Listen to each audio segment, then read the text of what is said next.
Hello, everyone. Welcome to, I guess, Turf Wars Season 5. That's kind of what we're calling it. Hopefully, we will have no tech issues. Let's just check those before we get going. Okay, that sounds good. Twitch sounds good. YouTube looks good. People in chat are working. Don't know if you saw, I pressed go live a few seconds before everything starts just so people can come in and I can set everything up. And a green screen fell on me. So so you might have got a blurry view of me trying to put the green screen back up. But that's what you get for showing up early. You get the joys of seeing me frantically try and get everything to work. um Hello everyone. Who's saying they can't hear me? Some people are saying audio good. If you can't hear me, you probably got it muted, mate. I can hear me on Twitch. Let me see if I can hear me on YouTube. I'm pretty sure I can. I reckon you're just wrong. Let's see what happens if I go here right now. Yeah, you're just wrong. If you can't hear me, it's it's a you problem. It's a bit quiet. I don't think so. I think it's a normal volume. I think you're all just too keen for me to have tech issues. Don't joke about not being able to hear me. Yeah. You know there has been, in the past, maybe one, maybe two tech issues with this.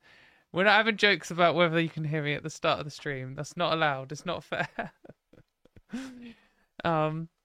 Yeah, it's all working good. It's hard to produce these things on your own. When you go on like the big like call-in shows and stuff, they have like a sound team and a lighting team and everything. And then when I'm doing it, it's just me and OBS. It's a bit more tricky. But yeah. So, everyone, you're just arriving now. Before we talk about any news things, I want to know how you're doing. And while I wait for that answers to roll in, I just want to say, here is a petition if you live in the UK. I know signing petitions does very little and the government ignores this and blah, blah, blah. It takes like 1 second of effort. You click on this, you click on your details, then you go to emails and you click confirm. I put this in the description. We're nearly at 10,000 signatures and the government will respond to it. When they respond to it, they are going to give a bullshit canned response. Maybe we'll get this far. Unlikely, but not impossible. But I just think just constantly applying all forms of pressure, they're forced to at least respond. It's something that we can write a news article about. It's just so little effort, it's worth doing. So, as you show up, something to do. Thank you very much. €2 from Christians Against Dinosaurs. Saying Katie. Thank you very much. And we've got 22 Danish krona from Moif Velocita. Don't let the bastards grind us down. Yeah, exactly. I think that's the theme of this entire YouTube channel, which now has over 21,000 subscribers and has been viewed over 1 million times, which is pretty cool. The whole theme here is staying informed, but then not getting crushed by, oh, we're just seeing the numbers go up in real time. One of you has signed it. We just saw that go up. Who was it? You're the best. Everyone else in chat is lame. Come on, chat. Let's go. We can't. It'll be very embarrassing if we do this little push and we only get one signature while we're live on air. Yeah, unfortunately, you can only sign it if you're in the UK, unless you're gender critical, in which case you can have bot farms and all sorts, and no one seems to care. Oh, Jackie saying they had a traumatic experience with the police this past weekend in the US. I'm sorry to hear that. That sounds very stressful. Yeah, I could tweet this out on Blue Sky, actually, I guess. Let's just have a bit of a go at that. Annoyingly, when I just type B into Google Chrome, it doesn't. Blue Sky isn't my top thing yet. If anyone's wondering, it's if I type in B, it's the Bloodstock festival website that's the top of my B list. Okay. Anyway, we've seen that petition now. It's gone up by several. That's great. Thank you very much, everyone, for signing it.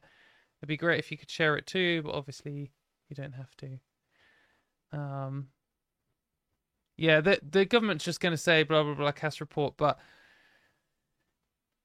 I still think it's worth. It's so easy to click on a petition, and so I know that there are all these big petition websites, and they do petitions all the time. And you could spend all day signing petitions. But in the UK, we have like an official government petition website, and the actual government is obliged to respond when you get to a certain level, and they're obliged to debate it when you get to another certain level. And the responses are usually completely bullshit. But I do think constantly pressuring Labour to do something about this. The thing is, Keir Starmer, who is our Prime Minister, and obviously Wes Streeting, who's in charge of, he's the Health Secretary. I think Wes Streeting is like ideologically opposed to trans people, or at least he's decided to be because he thinks it's political gain. Keir Starmer probably doesn't give a fuck and is just going to do whatever and is being told that he should be.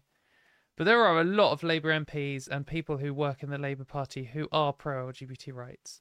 And as we'll see later, the like wider, not Labour with a capital L, but like Labour movement as in workers' rights and stuff, they're pro-trans in general. So I do think it's worth constantly pressuring them, just so that the MPs are, the disgruntled MPs will start talking to each other. That's the idea. The government response isn't the only thing you get out of petitions. So, yeah, I think Wes Streeting probably is pro-conversion therapy for trans people at least. Maybe even for gay people. I mean, I wouldn't be surprised if he sold his own demographic too. Yeah, I didn't really see much of how everyone is. I hope you're all right. Not gonna linger on that much more. We're gonna get into talking about stuff because I have several things to cover. What is the first thing I want to talk about? So, well, let's talk about what I was just mentioning. So, I think this is quite a big deal. I think this is quite good. So, Unison, which is this group here, are one of the biggest unions in the UK, and they have like 1.3 million members or something. They represent a lot of people. So the headline here is Unison's Women's Conference opens with clear calls to champion trans rights, healthcare, and childcare.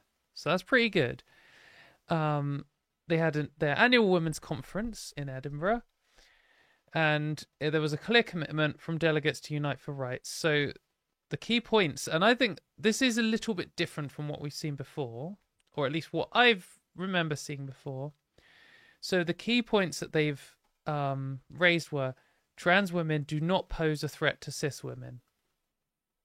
And I think it's good to explicitly say that, rather than just saying, we believe trans women are women and trans men, whatever. Rather than just saying we think trans people are valid or trans people should be treated with respect, which is often what you see from these things before. They're more directly attacking the attacks against trans people. Clearly saying the points that, so, spoiler, the motion was passed unopposed.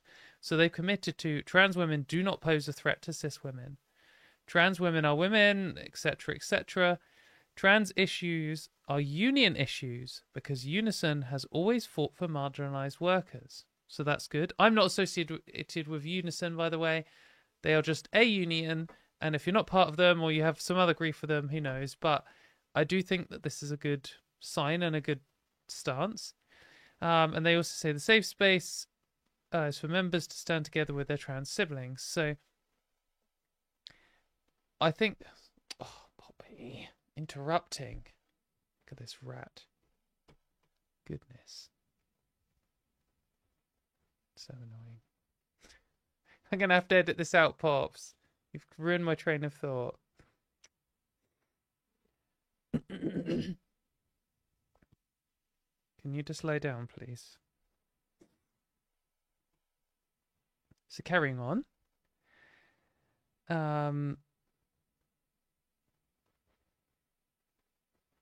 So, yeah, this motion was passed unopposed. It's pretty good. The conference sent for the president. It said austerity hit women the hardest. Talked about the gender pay gap, which, by the way, the gender pay gap affects trans women even more strongly than cis women. You'll often hear gender critical people claiming that trans people are just, well, they like to pretend that the entire world treats trans people as if they were their birth sex, which just like factually, observably isn't true. If you look at the actual statistics for employment and rate of pay and all this kind of stuff for trans people, it's way worse than it is for cis people. And it's like trans women have a huge pay gap compared to even cis women or cis men in particular.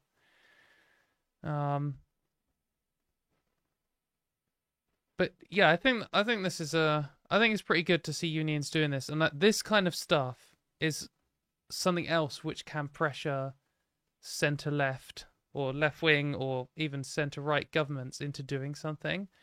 They have to make peace with these unions. Like these unions are huge. Like, of course, they're making allies with corporate donors and the political momentum and campaigners and lobbyists and all that kind of stuff. But they also do have to make deals with unions, and they have to get on the good side of unions. And if there are huge, big unions fighting for trans people's rights, then it just becomes that little bit harder for them to take trans people's rights away. So great work, Unison. I'm pleased that you've done that, and nice one to everyone involved in that that campaign to push things forwards. I'm feeling like lots of the topics here are just going to be a bit. I am a little bit tired today, by the way. They're going to be a bit ranty. I'm just going to see which one of these ranty things I want to talk about first. Let's talk about this. Okay, so this is from I just saw this on my Blue Sky feed. This is from Zinnia Jones, who is a trans woman who I've been aware of. I think she came out before me, probably a reasonable amount of time before me. I don't know. She has a website where she debunks various arguments and has been present in my feed since I started Twitter. She's quite blunt, and I wanted to read her take here because I saw it and I thought, I understand where she's coming from. I don't really disagree with what she's saying. It's blunter than I would say it, and I thought I would just also share my take on this. So this isn't me like dunking on her or calling her out at all. I think you should go and follow her and check out her arguments and websites and stuff. But so it's referring to this joke by The Onion. So The Onion has come out with man waiting until parents die before doing a single thing that makes him happy, which I guess is a thing. But it's certainly a thing. What I can speak for is it's definitely a thing for LGBT people. I know from living in the closet before I came out that I was worried about what my family and parents would think quite a lot. So Zinni is commenting on a Reddit forum, and so she's saying, everyone on r/ask transgender just posts about how they're doing this with their family, and I reply and tell them, fuck that. Forget your dipshit mother and her opinions. She's one fucking person, and they just ignore it and keep imploding in on themselves forever for mother and father transphobe. Fucking stop it. You're an adult. They are also adults. They don't get to tell you what to do anymore. You get that any more than you get to tell them what to do. So either you stop them from telling you what to do, or you start telling them what to do. Why would a transphobe matter just because they sired or birthed you? You didn't know them at the time they did that. You had nothing to do with that decision and have no commitment to them, and you already owe them nothing. You especially owe them nothing the very minute they are transphobic. It seems like these parents, transphobes, have even conditioned another adult not to resist this, that resistance is somehow unthinkable or impossible and should not be attempted at all. You should just accept whatever consequences they threaten you with or actually do impose on you. Those consequences are generally bearable, and your gender is more important than avoiding the consequences.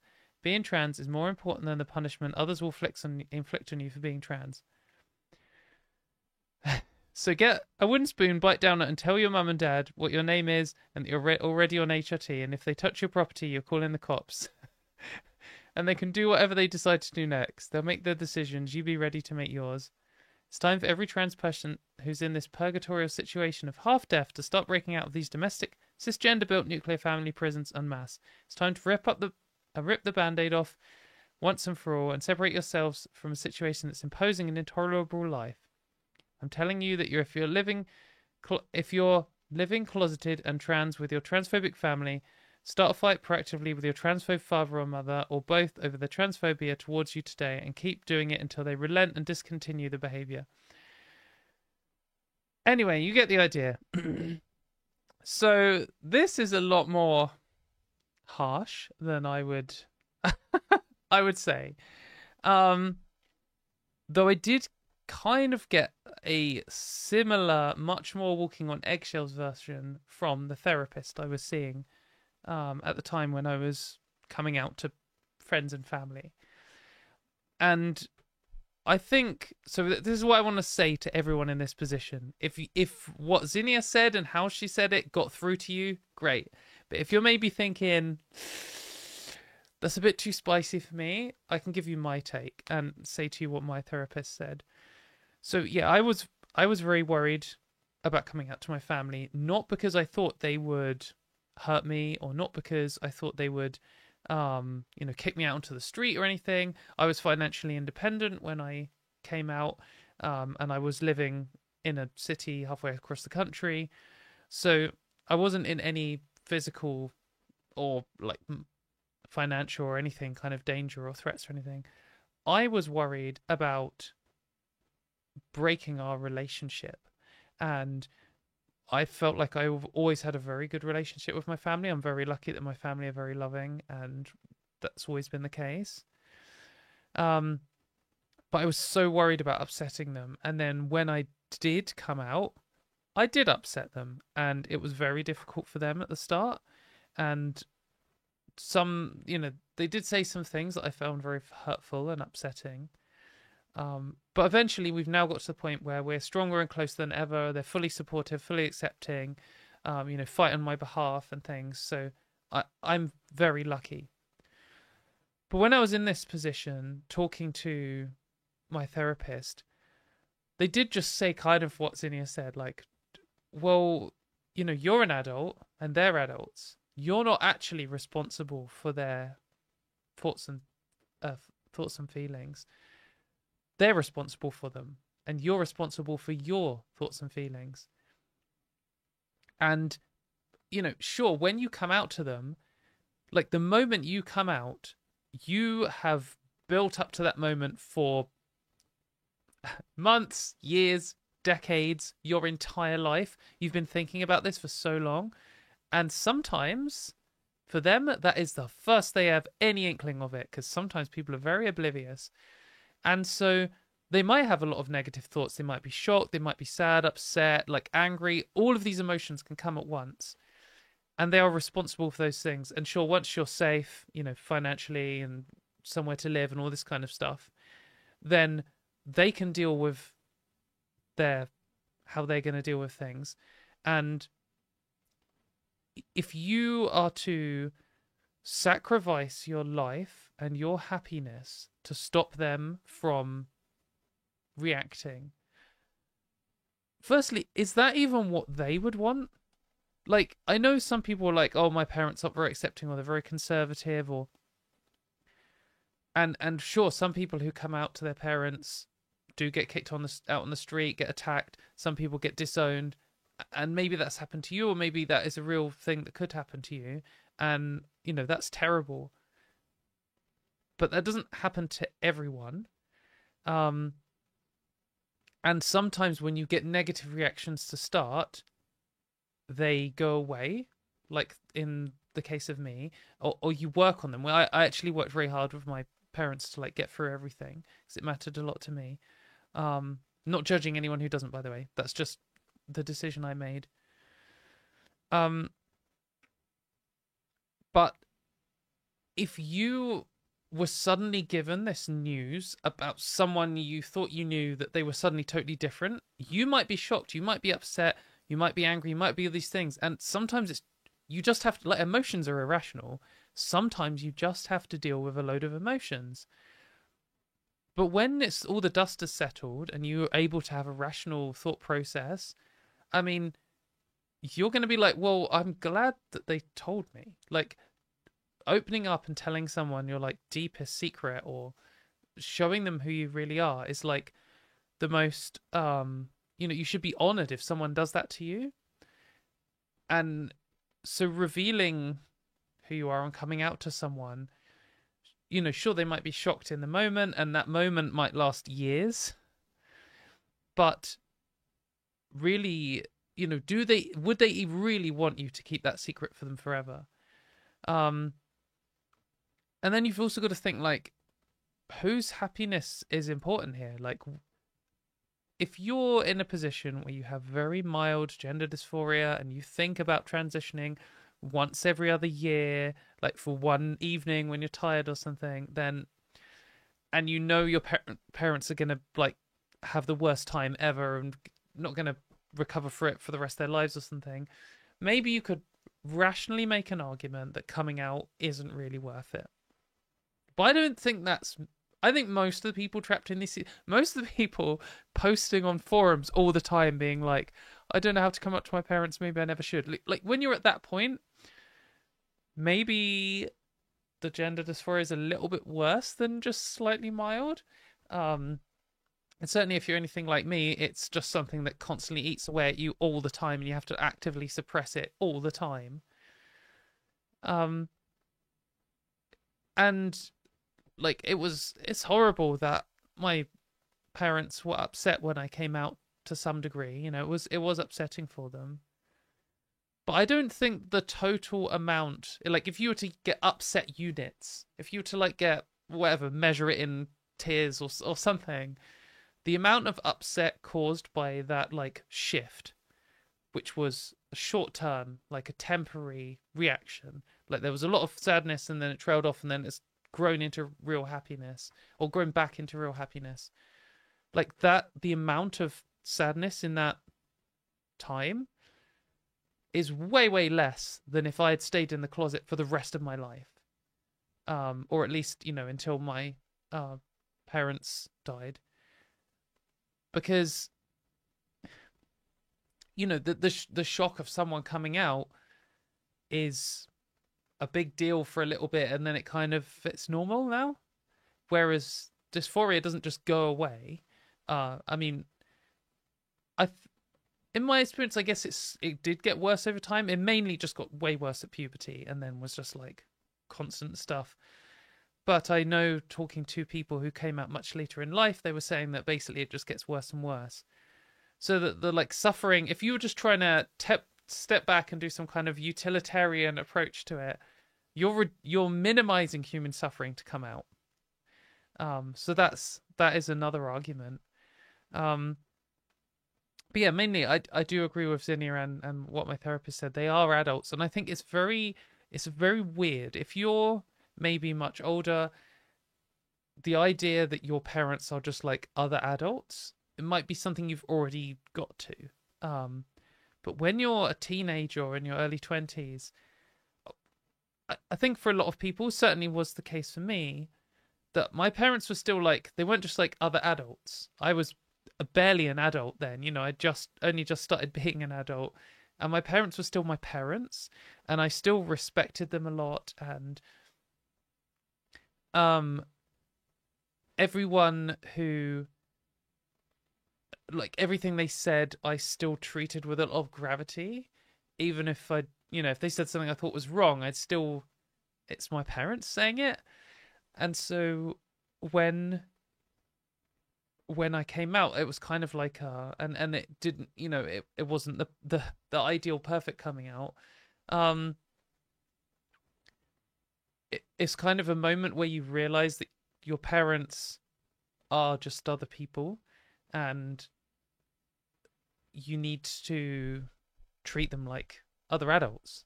And that means for sure be there for them and offer them help and support and walk them through the difficulties of dealing with someone coming out. But also they've got to do their own learning and understanding and thinking and dealing with their own emotions. And you're not responsible for all of it. I think the world, the way coming out is viewed for all LGBT people is like, well, everyone's straight and cis until they come out, and suddenly you've shaken it all up and stuff. But that's just because the world is completely bullshit and it's full of all these ridiculous stereotypes and prejudices.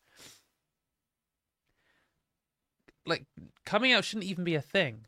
Why should anyone assume anything? Why should anyone even care?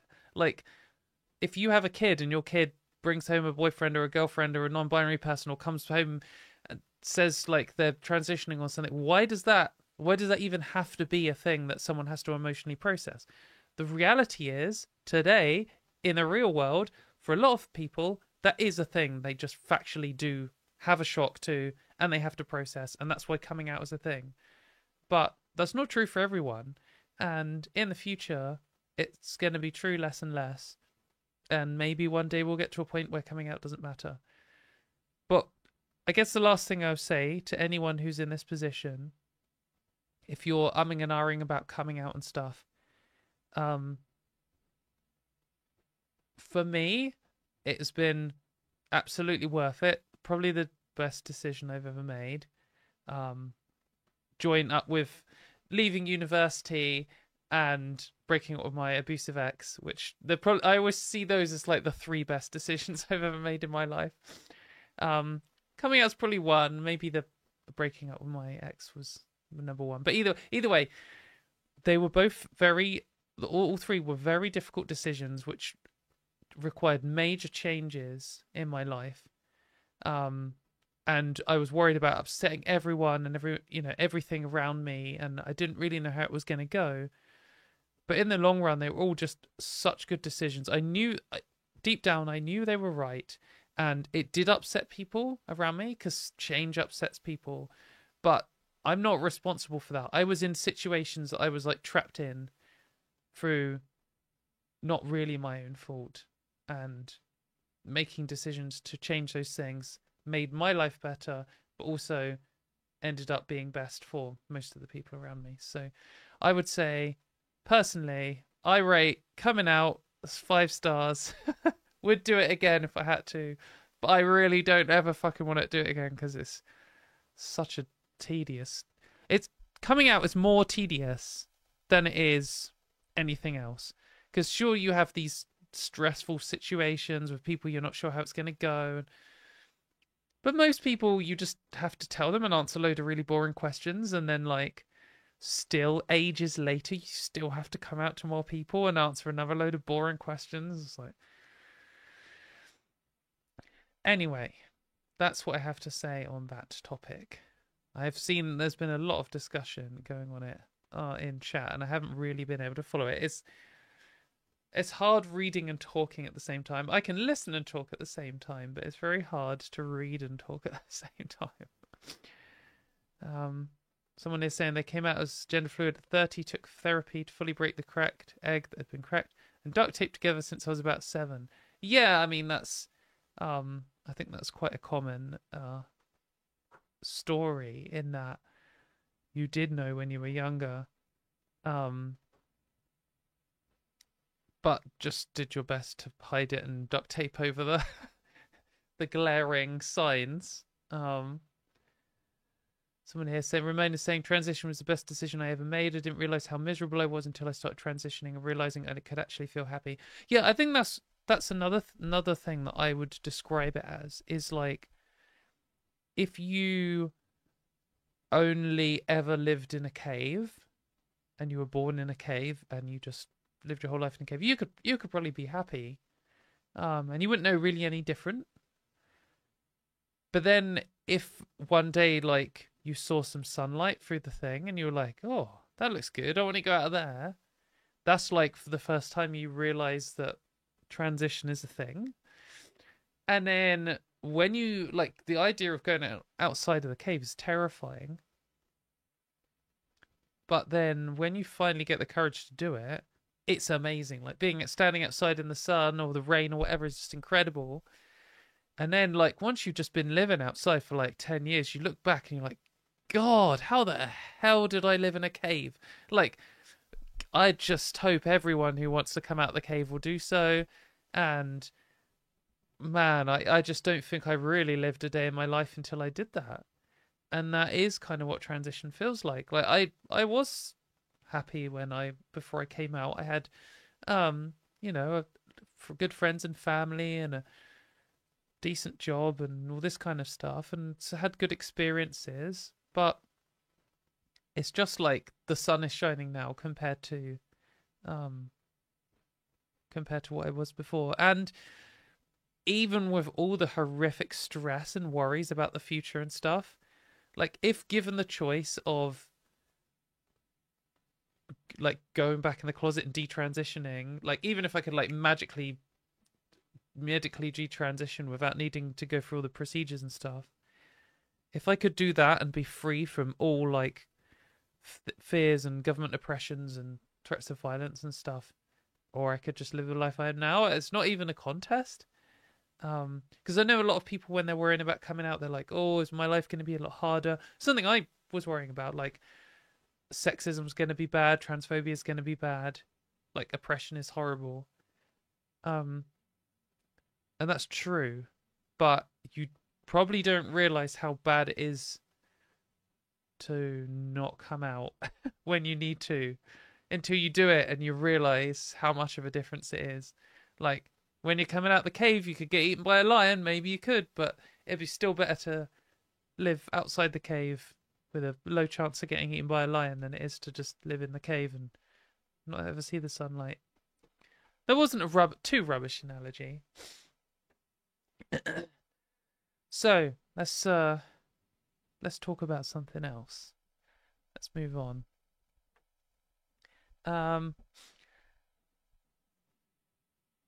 So we are going to talk about. Oh, sorry, 1 second.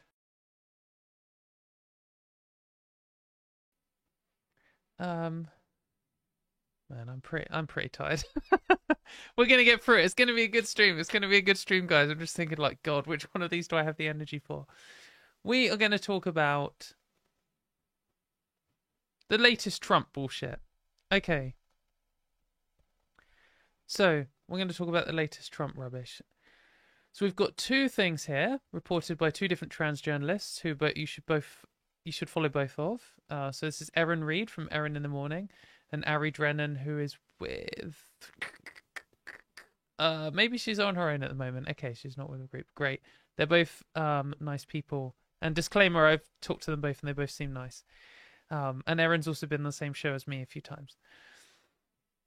But so Erin here reports major news. A court in Montana has declared one of their bills that defines sex in a way that ends illegal recognition of trans people in Montana is facially unconstitutional. And this is the first time a bill defining sex has been ruled on, which is a huge win. So here it says, the state has provided no evidence that trans women are likely to silence cis women. I mean, like, obviously, because they've got no evidence. And again, they're trying to use this, like, J.K. Rowling gender critical argument still in the US of like, they're trying to silence, trans people are trying to silence biological females or whatever.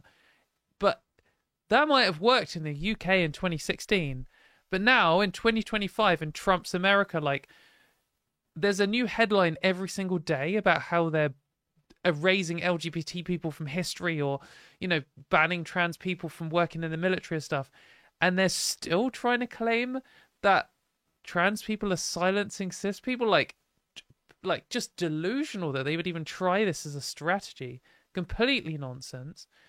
So here it says as well, there is no compelling state interest in eviscerating protections against sex discrimination for individuals whose gender identities do not align with their biological sex. Not a fan of that framing, but still it's good news. As such interest would be permitting sex discrimination towards a minority population in violation of policy of the state. So, yeah, we'll finish this ruling and then we'll come back to that. It is intellectually and morally indefensible. And Aaron says, damn. So, I mean, that's a pretty good ruling. And then we got another one here from Ari saying, Trump's lawyers are absolutely flailing in the courts right now. And this is quite a good little exchange, which, again, is where, like, gender critical ideology, like, butts up against the reality of things. So the judge is saying that this order adopts definitions of a separate executive order, blah, blah, blah, that states sex shall refer to an individual's immutable biological characteristic. A classification is either male or female, and states that it's the policy of the United States to recognize two sexes, male and female. Do you see that, or do you remember it? And then this person's like, I'll take the court's word for it. It's so lame. You understand, as a matter of biology, it is just incorrect that there are only two sexes, right? Do I understand that to be incorrect as a biological matter? Yes. It is incorrect as a biological matter. You understand that, right? I don't understand that. You understand that not everyone has XX or XY chromosomes, right? Honestly, no, I don't. I mean, I don't actually know. I mean, I guess this is one of Trump's lawyers. I'm not surprised they don't know. And like, you can only go into court and defend these ridiculous anti-science things if you have no idea what you're talking about.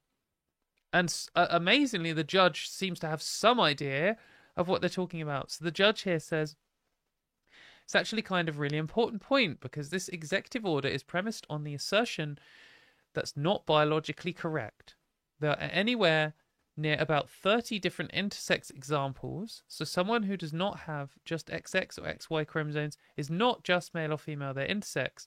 And there are over 30 potential different intersex examples. We've got genetic differences, blah, blah, blah, blah, blah. Again, I'm not really a massive fan of this, but the judge at least seems clued into the fact that the statement is biologically incorrect. So that is definitely a win. And of course, Ari's pointed out that Fox News is instantly attacking the judge and saying that they're openly LGBTQ and that therefore they're biased. So maybe all straight judges are too biased to rule in any cases involving straight people. But yeah, so they're both good news.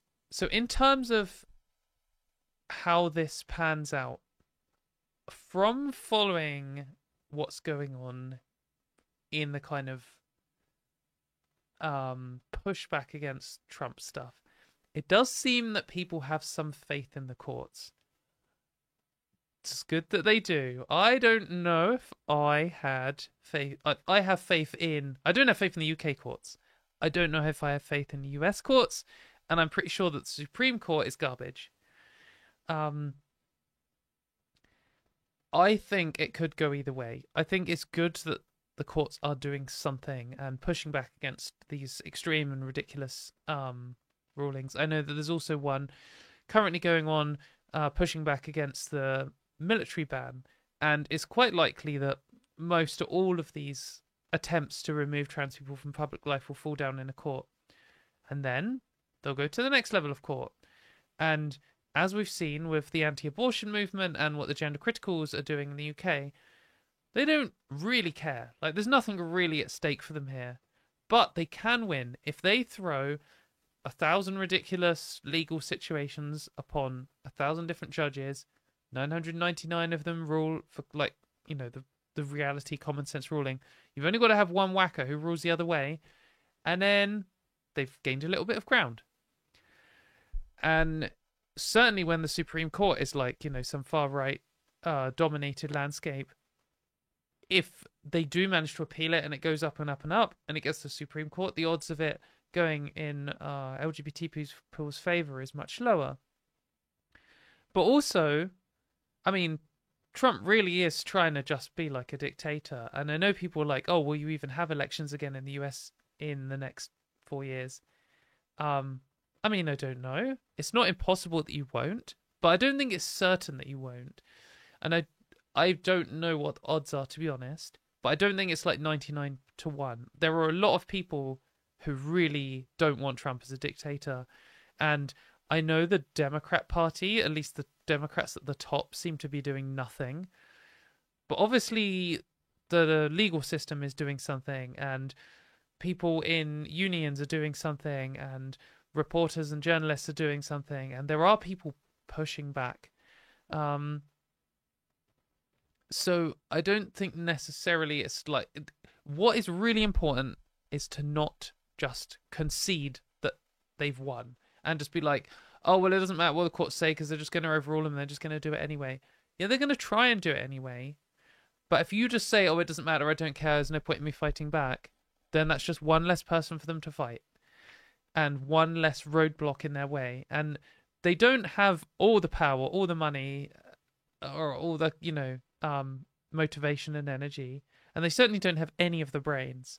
So I do think that these things are good and positive and should be celebrated as such and are worth pushing for. But they are not worth putting all your hope in. If you're just going to sit there, sit on your hands, smiling at home, being like, oh, it's all right. The lower courts of Montana have this wrapped up.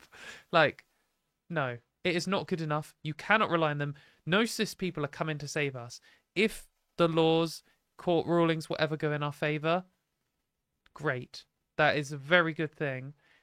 But you cannot count on them doing so, and you can't count on them being enough.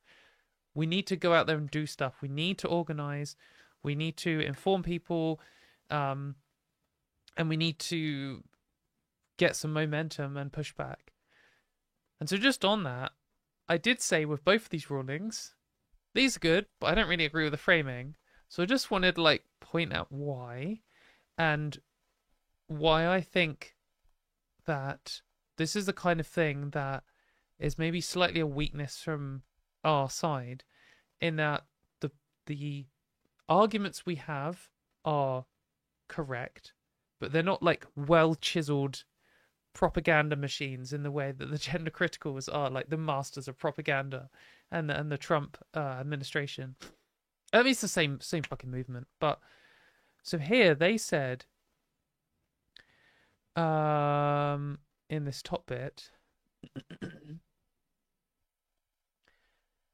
which one was it here? There is no compelling state interest in eviscerating protections against sex discrimination for individuals whose gender identities do not align with their biological sex. I think we all know what they mean here. They mean trans people. And I do think that you could say that at least some trans people exactly fit this description. But I think this is already in the framing conceding one of the core gender critical premises. And I've said this quite a lot, but I feel like there's two pillars of anti-trans apologetics. The gender critical argument, the more the Richard Dawkins position. Because obviously there are people who are just calling us slurs and just want to put us in prison or whatever. They're not even trying a rational argument. The gender criticals, the sex realists, anti-trans apologists, they are trying to make some kind of rational argument. And their two-pillar argument is sex is binary and immutable, and that sex property that all humans have, which is binary and immutable, is how we should organize society. And what this ruling is doing is it's looking at these two pillars and it's saying, well, the second one isn't justified. We can't justify removing these people's rights from discrimination, protections against discrimination, just because whatever, XYZ, which is true. This pillar of the argument is complete bullshit. But in the way they've written it, by describing trans people as individuals whose gender identities do not align with their biological sex, they are implicitly conceding on the other pillar, which is also false. It is more complicated than this. It's not that all trans people are just people who are either men or women with this biological immutable sex characteristic, and then their gender identity can be anything. And it's also not true that when a trans person comes out, they change biological sex in that moment, like instantly. Both of these concepts, gender identity and sex, I'm waving my hands all over the place here, are neither of them are binary and neither of them are immutable. And in some cases, your gender identity, how you view yourself, might be some way, and then you might medically transition, changing your sex characteristics so that now they do align with your gender identity. And then really this wording doesn't really cover you anymore. And it's the same with this other part here. Like, the judge is saying, doing a bit better. So this judge is like confronting the first pillar of the argument. So it is a step up from this one. But the issue here is they're right to say sex isn't binary, but they haven't really done the best job. And this is because they're a judge rather than a, biologist. But so when they've said, you understand that not everyone has an XY or XX chromosome, right? That is true. And when you pressure some idiot like a Trump lawyer on that, they got no response to that because they haven't been fed the like next apologetic. The gender criticals, which have had like decades to, chisel down their point, they have a response to that. They'll say sex isn't just chromosomes, and then you say, well, what is it then? And then they just back off and try and hide because they didn't actually have an answer, because they then might say gamete size, and you're like, well, not everyone has gametes. And then they might say gamete potential, and they start trying to create this like unmeasurable, invisible property which follows you around regardless of your physical characteristics. And they try and step back so they don't have to make a real argument. But they have some kind of response to confuse people. But so in this case, saying not everyone is XX or XY is a fine retort. But it would be better to say sex isn't binary. For example, like, there's no way of defining it in a binary manner. If the executive order had specifically said chromosomes, then it'd be fine to point this out. But it didn't actually say chromosomes. It said gamete size. So it would have been better to say, that not everyone produces gametes, and in extremely rare cases, people can have both types of gametes. But there's still kind of fine. But where this is kind of garbage, not garbage, I mean, it is just wrong, is to say that there are someone who does not just have XX or XY chromosomes is not just male or female. I don't think that that's a very good argument. I think there will be a bunch of intersex people who are not just XX or XY, who absolutely consider themselves just male or female, and who might be like, what? Fuck off. Like, they're intersex, sure, but they're also like male. In how they would like view themselves and identify themselves, and also how they would describe like all of the sex characteristics. It's quite possible that people go their whole lives even without realizing that they have abnormal chromosome setup. I mean, there's the classic example that probably everyone who spent any time arguing on Twitter has ever seen, of the XY cis woman who gave birth to a girl who was XY. And she didn't know, neither of them knew they were XY until later there was some like medical test for some other unrelated condition, and they're like, oh, wow, you're XY. And so, I mean, potentially, some of the people out there listening to this now, if you're a cis woman, maybe you're XY, and if you're a cis man, maybe you're XX. Genes are really complicated, chromosomes are really complicated, and sexual development in the womb is really complicated. If you found out, if you were a woman listening to this, and you went and you've given birth to children who have grown up and had their own kids, and you go to the doctors, and the doctor's like, oh, you're XY, are you just going to be like, oh, I'm male now? No, because not only does that not really represent like how you view yourself, but also that wouldn't represent your medical situation at all. And if they put that on your documents, it would be like dangerous for your healthcare.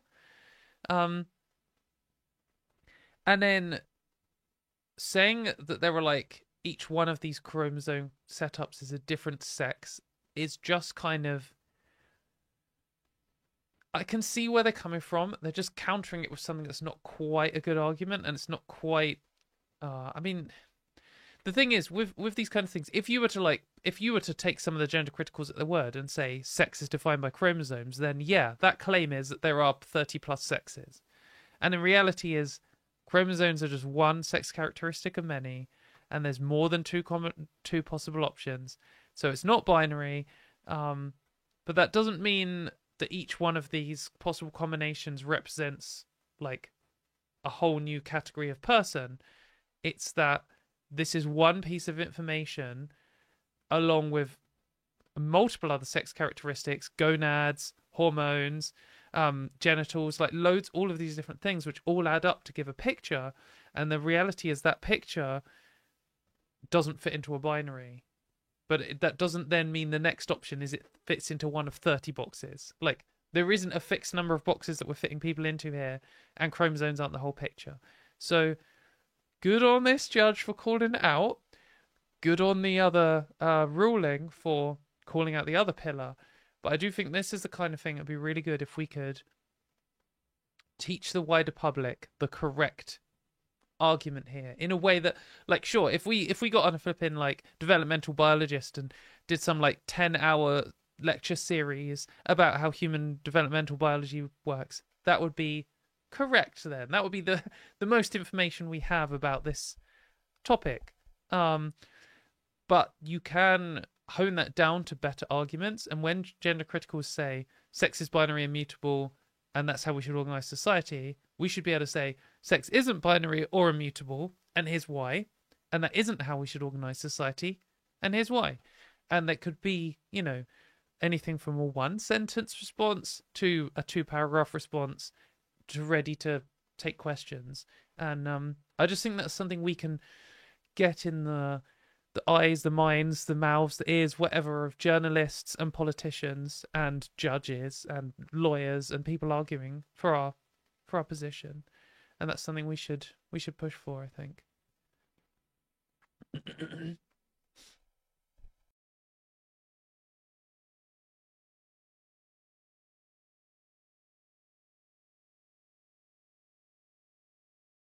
Someone in chat saying it almost all ends up reductive, reproductive driven eugenics arguments at the end of the day.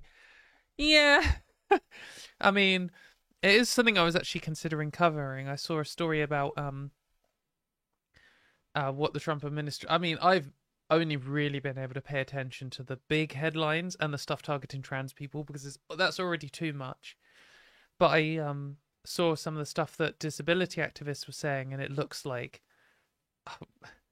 you know, at least as bad as the stuff they're saying for trans people. They're saying like disabled people threatening like America's way of life and things, like really terrifying stuff. And you know, on the slippery slope to eugenics, it's in a scary position.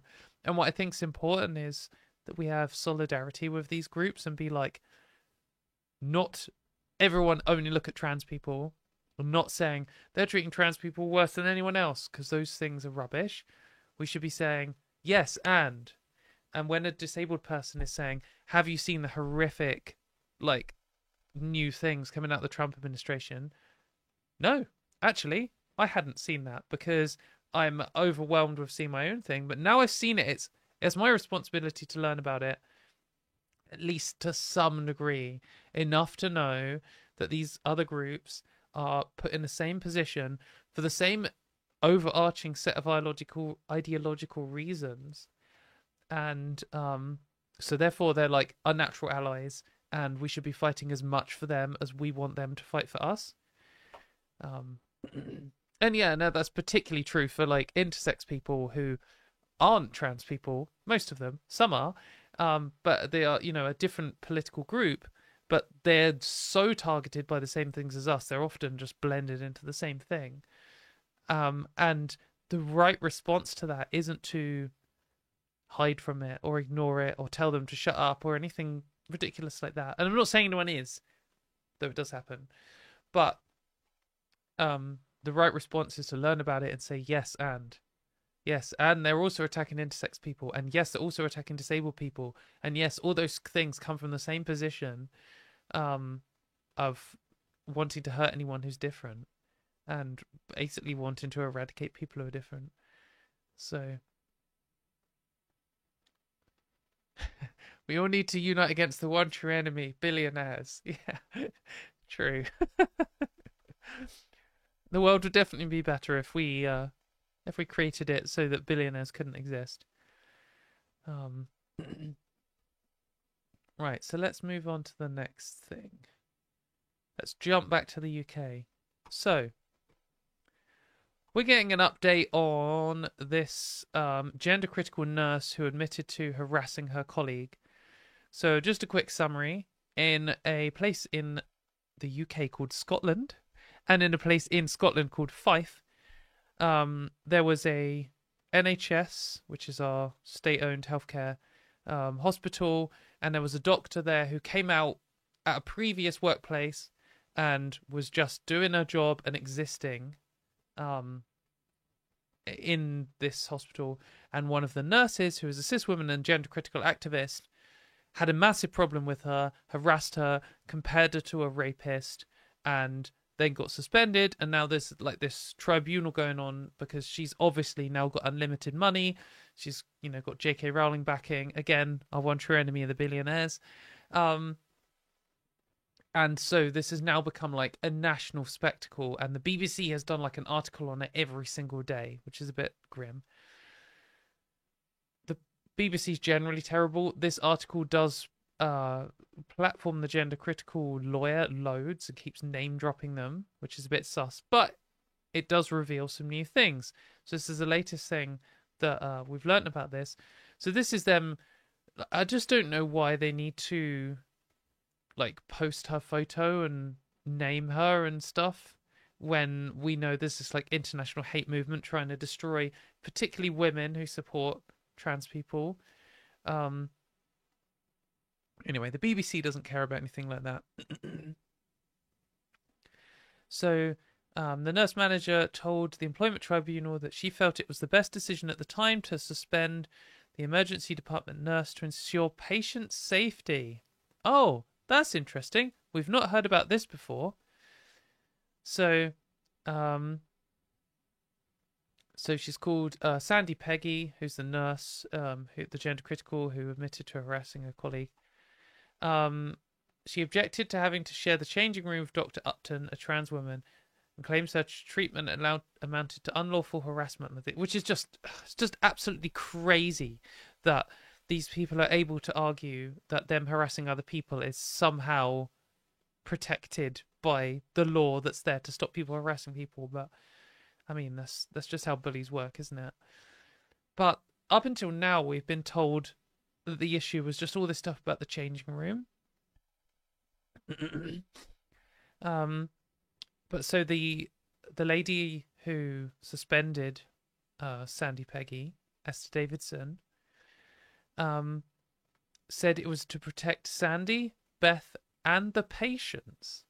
Why are the patients involved? Why is this anything to do with the patients when this is just about one gender critical person having an issue with a trans person being in a changing room? Well,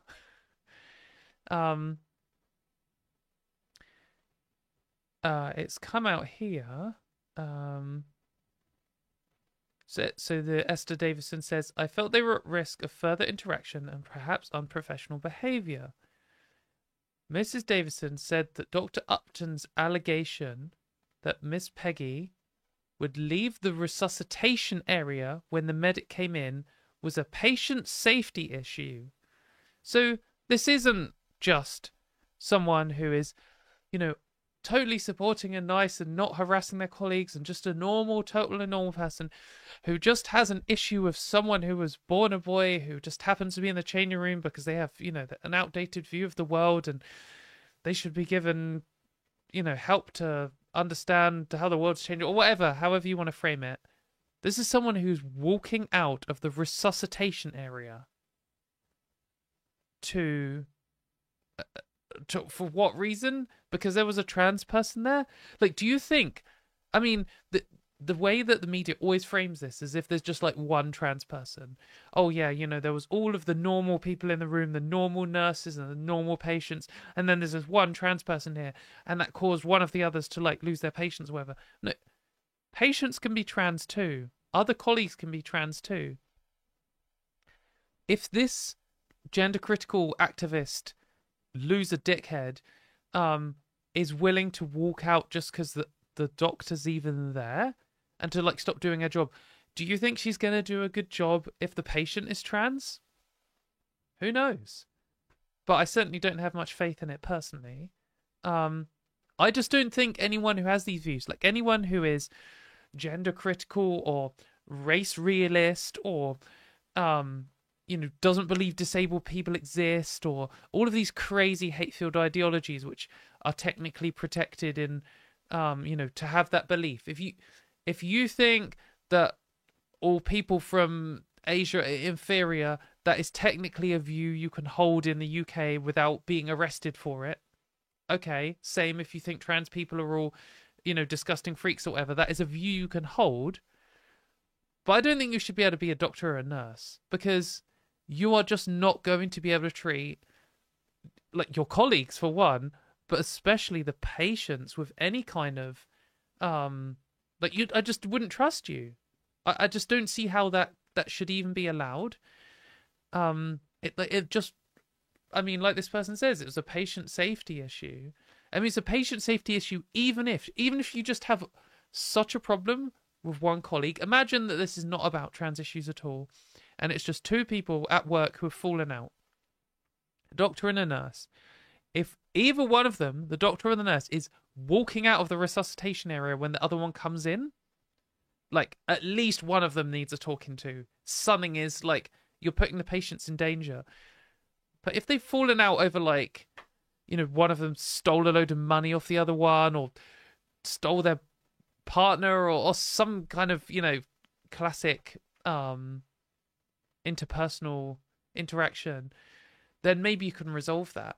But, like, here the reason is that they are irrationally prejudiced against trans people. So, I mean, it's just crazy. It's just absolutely ridiculous.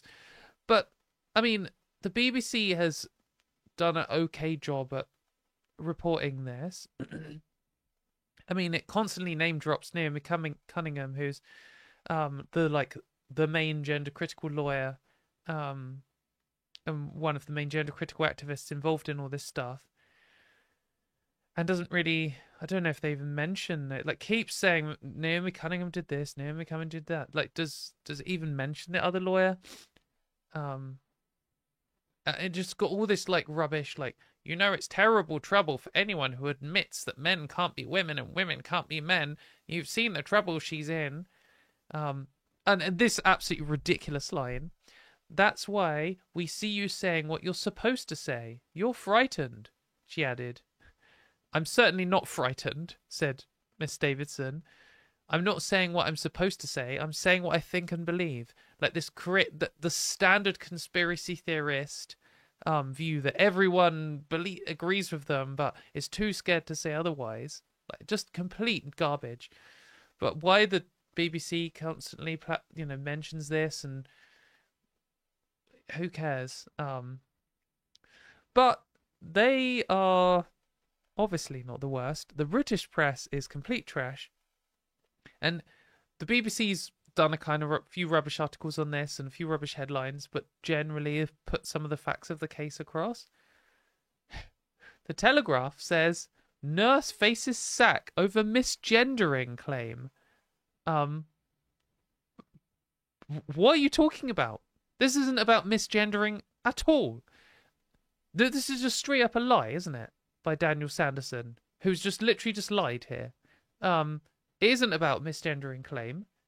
Misgendering in quotes. I'm sure she's misgendered her too. Well, in fact, that was one of the things she said she was going to do in court. Just going to, you know, treat the person who she's harassing with absolutely no respect at all the entire time. But also, we just learned that there was a patient safety issue, and that she wouldn't even stay in the room with the doctor she was supposed to be working with. And we already knew it was mainly about this changing room case. It's just straight up like beyond dishonest. Like this is the gender critical propaganda. They just make something up, and it's so like people don't really know what's going on. They skim read this, and they're like, "Oh, not another one. Someone else who's losing their job just because they called someone the wrong thing. This country's gone mad. It's PC gone mad. It's woke gone mad. I'm gonna vote reform to stop this, to put a stop to this. I'm gonna vote for Donald Trump. It's just crazy."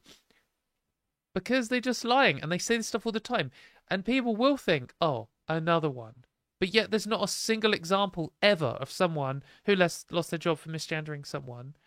Certainly in the UK. I doubt anywhere in the world. And they're just hiding the reality of what's happened. The media here is so insanely pro-gender critical, where they will just conceal all of the information and like, shine this bright light on them and being like, oh, these people are amazing, innocent women defending her freedom, blah, blah, blah.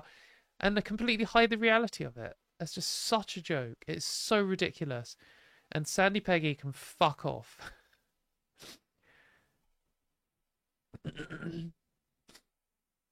Voice running out of juice already.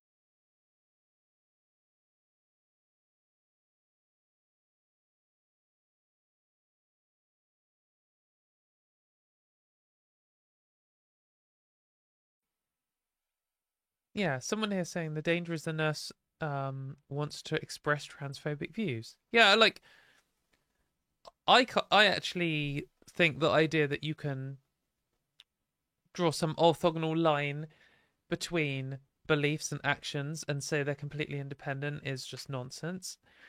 But at least theoretically, if you were to accept that it was possible to separate beliefs and actions entirely, you could theoretically, for example, think that all gay people were subhuman monsters, but you could then work with one without harassing them. Like, that's theoretically true. I don't know if it ever happened in practice.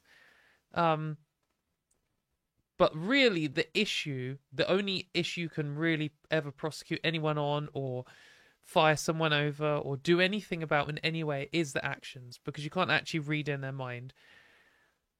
And their actions might be writing what they think or saying what they think, but it's expressing the actions that's the issue. And if Sandy Peggy wanted to just be transphobic in her mind or at home on her own, like, who cares? The issue is her causing patient safety issues. Thank you. I do have enough drink. It's just a lot of talking,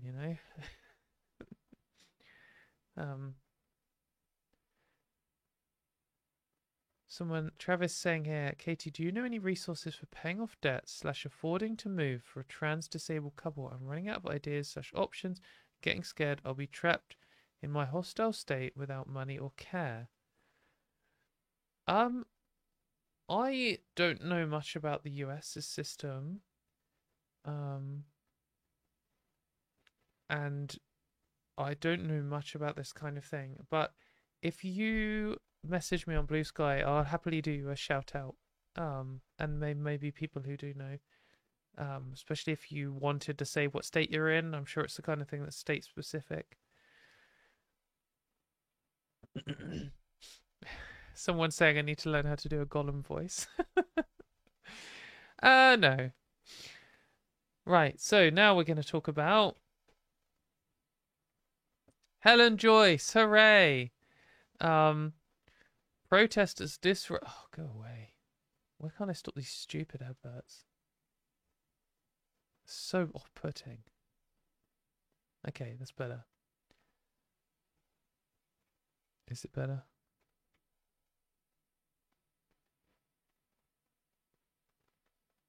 Oh, for God's sake. How do these things justify adverts this terrible? Right, okay, we're back. Fucking hell. I do have ad block. I just don't know why it doesn't... No, it's just gone. Right, okay, we're going to start this section again.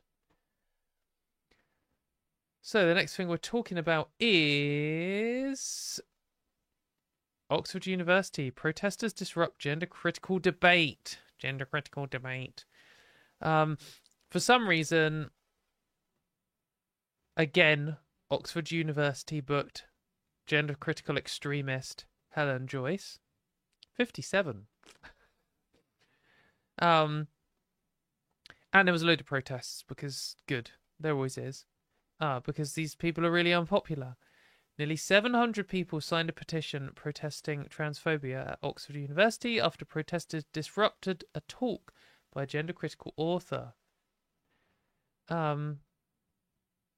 Shortly after, Helen Joyce, 57, entered the college for a discussion on trans issues, sex and gender. A group of pro-trans protesters staged a walkout, according to the Times. This reportedly left Miss Joyce and the host briefly at a loss for words. Good. Get fucked. This is not the first time a gender-critical speaker has caused uproar. In May 2023, hundreds of people gathered outside Oxford Union to protest a talk by the gender-critical academic Kathleen Stock. Here's Helen Joyce hugging, equally extreme, but more openly extreme, Posey Parker / Kelly J. Keane Minshall. According to the Times, Miss Joyce describes herself as a sex realist. I can't believe that they actually say this. If you don't know why this is crazy, go on Wikipedia and look up what race realism is. When someone says they're a race realist, they mean they're a racist, but they don't say slurs in public, and they try and justify it with fake science. That's what it means. So, I mean, Kelly J. Keane Minshall, or whatever her name is, she'll happily say slurs in public.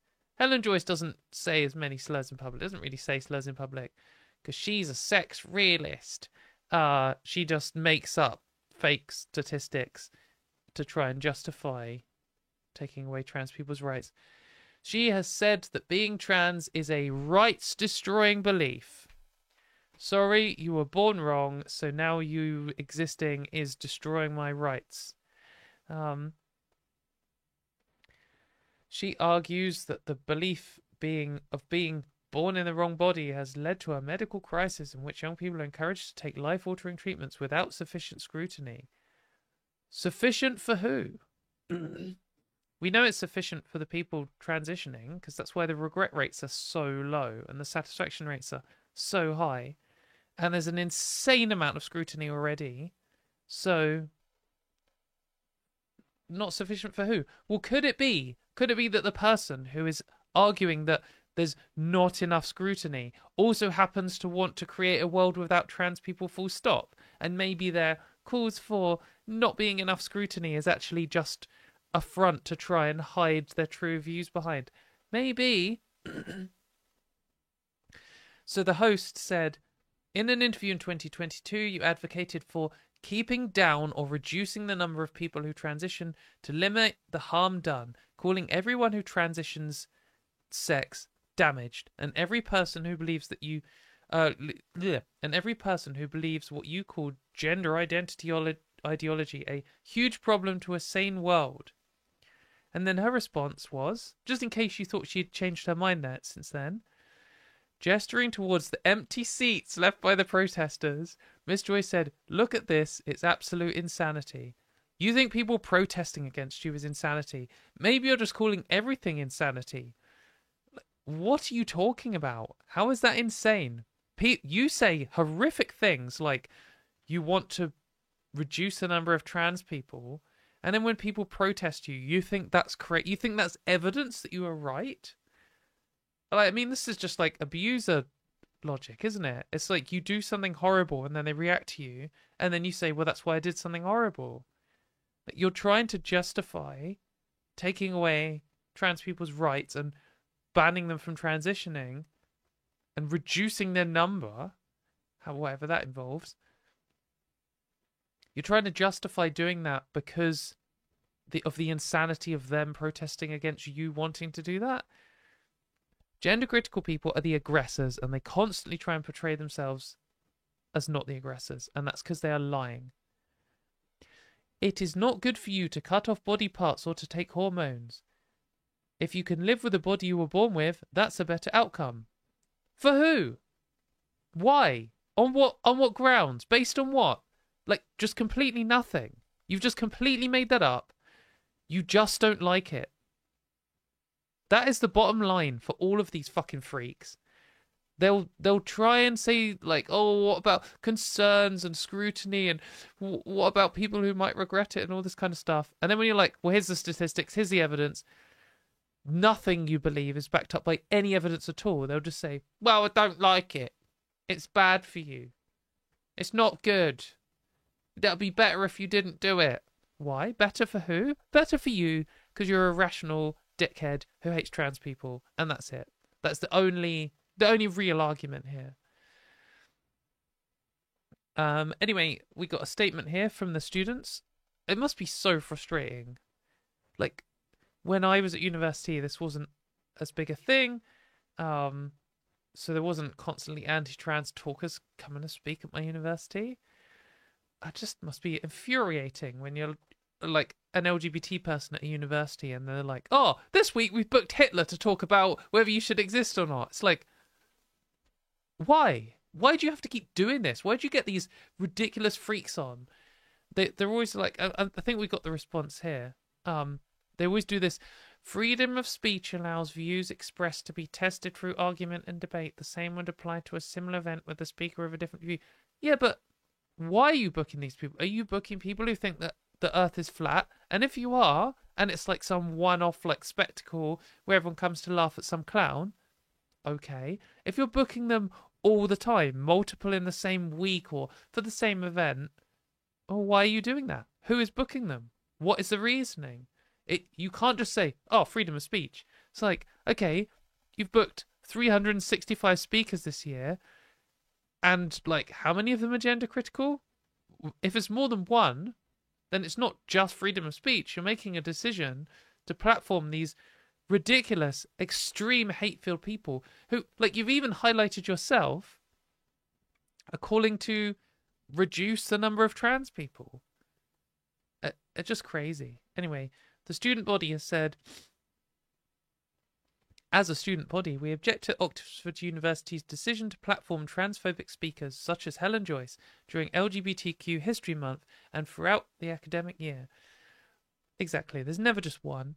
By inviting anti-trans campaigners to speak to the staff and student bodies, this college and the university contradict their own policy to ensure that steps are taken to avoid the occurrence of discrimination, whether it direct or indirect, against trans people and gender minorities. Yeah, absolutely. Like, the reality is, if you're platforming hate speakers, then the people they're targeting aren't as safe and free as everyone else. Yeah, it's just rubbish. We understand the strength of feeling on sensitive issues involved and will continue to offer welfare support to any students affected. Maybe just don't book them. Maybe only have people who are rational, who aren't hate speakers, who are actually saying what is true.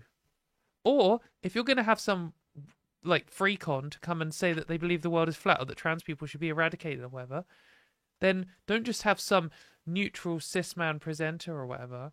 Have someone on who's going to fact-check them and eviscerate them and humiliate them in front of the crowd.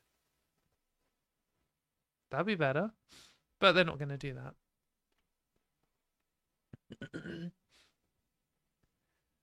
I wonder if Helen Joyce ever did HRT for menopause. Yeah, I do wonder what percentage of the gender criticals like encounter hormones in action in their lives. I mean, I was going to say all of them. I mean, I guess all the gender criticals have gone through puberty, because I guess they're trying to brainwash their own kids. Anyway, they've all experienced hormones in their lives, including the men. So why do they suddenly think that hormones don't work in trans people and don't affect trans people's lives? Who knows?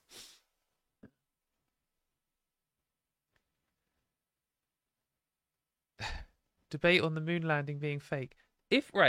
So if you had some moon landing conspiracy theorist come to Oxford University, and it was the one time they'd come that year, and they weren't calling to eradicate people who work for NASA, and you had them on with a bunch of experts who had pre-prepared all of their sources and arguments, that like, yeah, that's fine.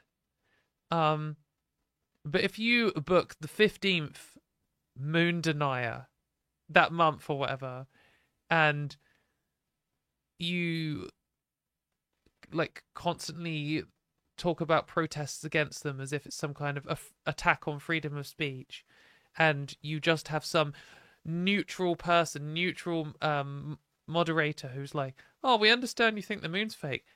Tell us more." Like, then that's a bullshit position, isn't it? So, what else do we have here? We got two more rants. I think I'm gonna do two more rants, maybe three. How long we got? We'll make it through three. Um, we're gonna do this one first. So, unfortunately, this is me sharing my own tweet on Blue Sky. Because, so, the Lemkin Institute for Genocide Prevention is an institute which focuses on understanding and preventing genocide. And they issued a red flag alert for the Trump administration for trans people. And I shared it. But when you click on it now, it 404s. They deleted it. And from what I understand from their social media output since, is they didn't delete it because they've removed the red flag. They deleted it because of criticism from the trans community, and from what I've seen, it looked like a little bit of a cringe tantrum, to be honest. But I did say bad analysis from them on the motivations of the attacks. So I don't have the original article.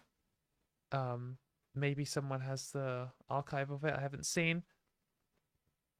But they were correct in a lot of their analysis. They were saying that Trump trying to erase trans people from history, from like monuments about trans people's history. I mean, actually, I can blend these two things into one. Like Elon Musk here saying one of the first things that Hitler did upon gaining power was, I was trying to get this to ban me. The first thing that Hitler did upon gaining power was apply aggressive censorship, and then straight away one of the first things his government has done is aggressively censor everything to do with trans people, even removing mentions of trans people from the Stonewall Monument, the National Park Service, even just like find and replaces it. There's a few sentences where it's like, it used to say gay people and trans people did XYZ, and now it says gay people and people did XYZ. But yeah, so them aggressively censoring everything to do with trans people, trying to remove them from public services, from the military, remove their healthcare, remove their passports, forced detransition in prisons, threatening to take away people's children. Like, all of these things are absolutely the start of real genocide action. And they were saying that's why it's a red flag alert. Like, this is real scary stuff and people should be taking it seriously. So I agree with all that. And that is what they're experts in. So that is where I'd concede to them, even if I didn't agree with it. But they then went on to explain the motivations and the history and stuff of the attacks on trans people. And they said that the attacks on particularly trans women were motivated by misandry. So you might be like, what the hell's misandry?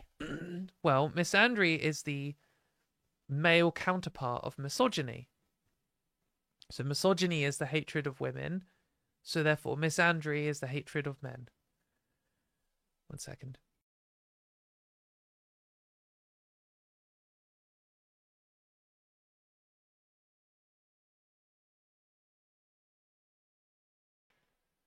So misogyny is obviously a huge force in the world. It's the reason for women being treated as second-class citizens throughout history, throughout time, across the entire world, even today.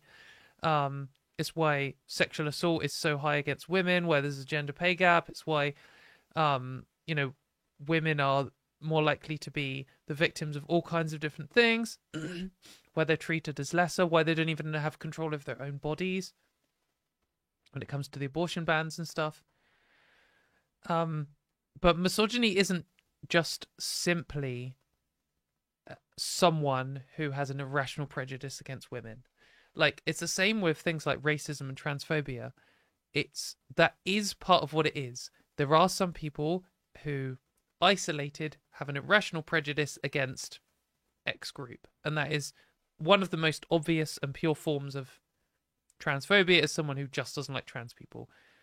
With misogyny, someone who just doesn't like women, and they absolutely exist. But it's also a societal force. And it's much bigger than just one person who dislikes women, or just 10 individuals who happen to dislike women. It's about the systems that they create. If you have a bunch of people who dislike women or think women are inferior, and they're the ones in power, then all the systems they create are going to embody that. So a good example of that is, historically, men were all the doctors, and they were the ones in charge of the entire medical field, because women were prevented from being doctors and from holding those jobs. So even then, if you get to a point where every single working doctor today is not actively misogynistic themselves, they're working in a system which was developed by doctors who were misogynistic, at least some of them. And that's why we end up with systems where they test medicines on men and not on women, and then when they release them to the general public, they have extra side effects on women, and they didn't even check for that. And it's why women's problems and women's issues are deprioritized in healthcare. And like, there's just loads of statistics to back all this stuff up. And so this is like what misogyny encompasses. It's not just an individual level, it's at a societal level. It's both of those things together. And one couldn't really exist without the other in terms of when we're analyzing it. And so when you see what the gender criticals are saying, they'll say, I simply think that trans women are just delusional men, or something like that. And I don't like them being around me, and I don't think they should XYZ. And if you're just a cis person who hasn't really paid attention to what's going on, you might just be like, oh, okay. Here's a bunch of people calling themselves feminists, and they're saying men are violent and dangerous and shouldn't be anywhere near me, and they're saying trans women are men. Ah, I know what this is. This is just a bunch of man-hating feminists who have gone too far. This is misandry in action. This is people who just think men should be treated, and they just think trans women are men, and that it all makes sense now. And that is such a garbage analysis. Misandry isn't a big societal force. It's not causing men to have worse outcomes in healthcare and in their careers. There's not a gender pay gap that disadvantages men. There isn't a big misandric system which overlays the whole of society, which is why we've never had a male president, or why we don't have men in the highest positions of church, and why we don't have men in top jobs and all this kind of stuff. Because there's all men in all of those things. Misandry, there are women, probably men, non-binary people. There are people who irrationally prejudice against men. And there are some societal things where, an example might be if you're a single father, people will be more likely to be suspicious of you than if you're a single mother. Like of you just walking your kid out in the park or whatever. Those are societal prejudices against men. But when it comes to big systematic forces that are holding people back and disadvantaging them in their lives, misandry isn't a credible force in the same way that misogyny is.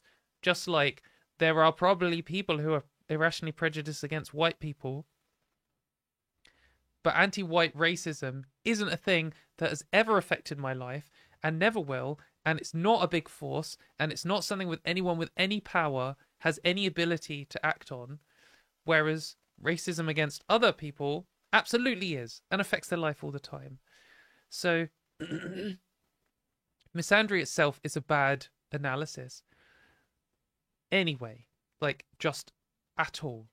It's not a very rational, informed view of the world, and it's certainly not a feminist view of the world.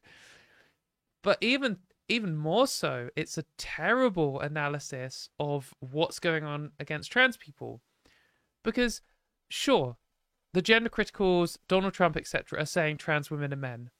But they're not saying that because that's actually how they view us. They're not acting towards trans women as they are towards cis men at all. That isn't at all how they view us. You can see that in their actions. Like, the amount of times that I've had it where someone will be like, "You're just a delusional man, you stupid bitch," or they constantly will attack our appearances, call us stupid, inept, say that hormones are rotting our brains, or that we're too emotional or too reactive. Like, they're doing all of these things that they do to put down cis women, and then just finishing it with "and you're a man, lol." Like, the attacks they're doing here on trans women aren't attacks on men. This man-hating feminist idea, there's like two layers of bullshit here, because absolutely there are some people who are feminists of some degree or have some kind of feminist background who probably even describe themselves as man-hating.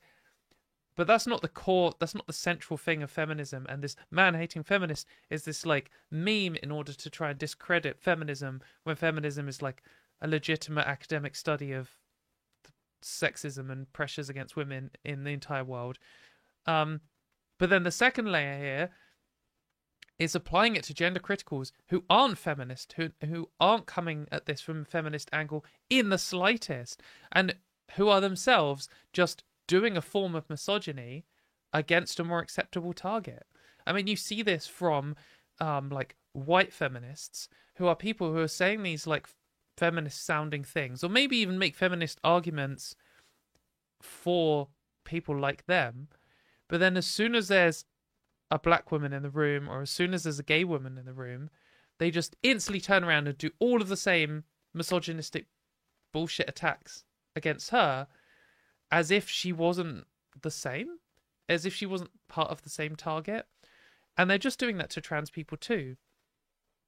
And there is a specific term for the specific flavors of misogyny that are targeted specifically at trans women, which is transmisogyny. And it isn't so straightforward that only trans women are the only trans people who experience misogyny, because at various stages in transition, trans men do too, non-binary people do too. But it's certainly a lot of transphobia. It cannot be separated from the misogyny, which is fueling a lot of it. The entire point here is that there is a sexual hierarchy with men on the top and women on the bottom. And trans people and gay people, in their own ways, threaten this hierarchy.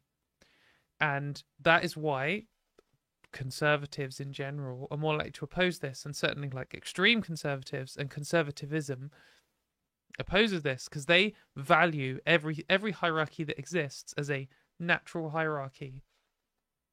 So then as soon as you have this men on top and women on bottom, they don't like feminists, because feminists are saying these should be equal.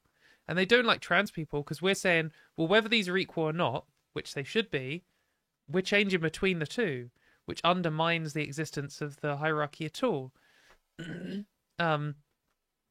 And gay people are saying the relationship between men and women, where in a family one of them is subordinate to the other, doesn't really make sense, because we're both of the same category. So where you're trying to say that a family should be someone like a king at the top, and then a subservient woman underneath, and then the children. Well, it doesn't work in our family, because it's rubbish. So even these people just existing threatens this idea. But, part of the force to try and force this hierarchy back into existence is transphobia, and to specifically target trans people. But another force to use, another tool to do that is homophobia, and another one is misogyny, and all of these things are like tied together. And to try and say that it's fueled by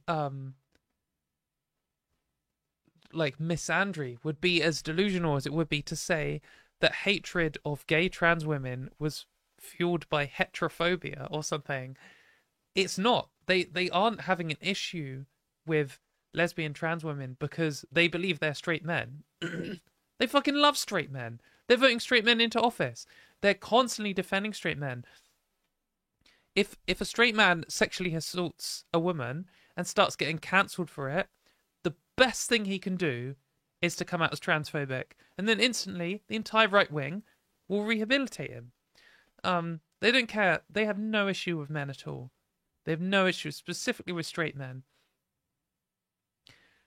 And that isn't how they see trans women. Like, just go and look and see how they talk to us.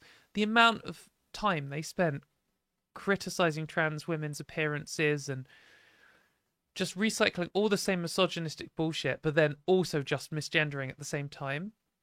It's like that's what it is.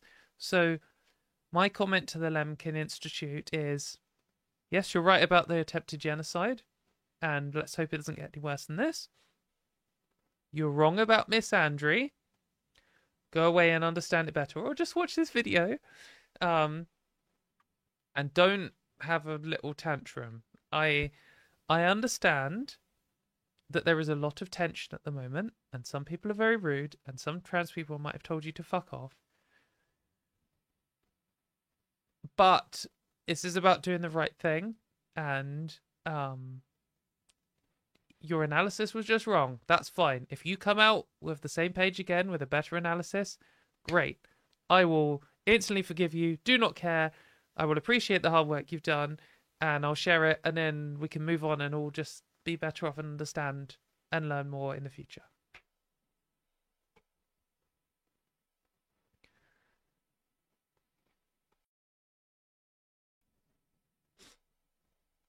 I think I need to like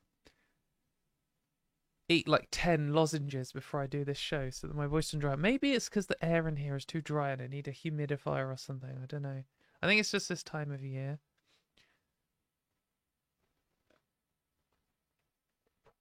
Not all trans femmes are even assigned male at birth. I've met plenty of intersex trans people. Yes. And that's why all of these laws trying to boil everything down to a binary are just so ridiculous, because even when you just start describing just trans people, that is enough already to just rip down their binary stuff. But even then, they're like, it just never stops getting more complicated. You're like, oh, well, yeah, you know, this person was born with these genitals and so they're a man. But not always, because sometimes they transition into a woman. But not always, because sometimes people born with those genitals go through a procedure against their will when they're a child to change them into the other ones, and then they realise that actually they, they were assigned the wrong way at birth and intersex genital mutilation. Oh, but not always, because sometimes, there's just so many things where you just can't come up with just boxes that just put everyone into a box. You can't just say, these are trans people, and these are intersex people, and these are everyone else, because all of this stuff overlaps, and it's all complicated.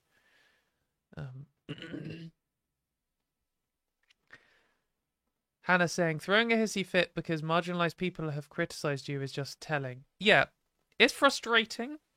And sometimes it has in the past caused people to totally flip out. I've definitely seen people go from being like neutral, maybe, to, I mean, Graham Linehan's an example, going from like a bit prejudiced but fine to like full-on terminal trans brain rot over criticism.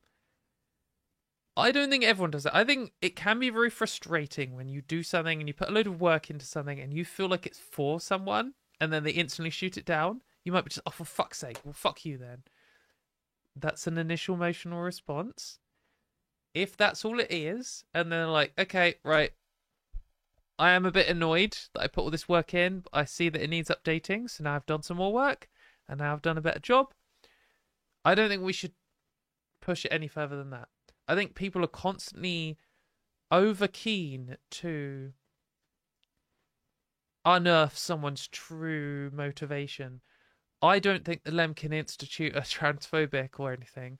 Like, the idea that misandry is the driving force behind transphobia is arguably transphobic. It's certainly wrong. It's certainly a bit dumb, but like, not everyone understands feminism, and if they go away and do a better job, even if they just delete that section, then I think it's net positive for us, and I'm just happy to just totally forgive them. Yeah. So the last thing we're going to talk about is fucking mental.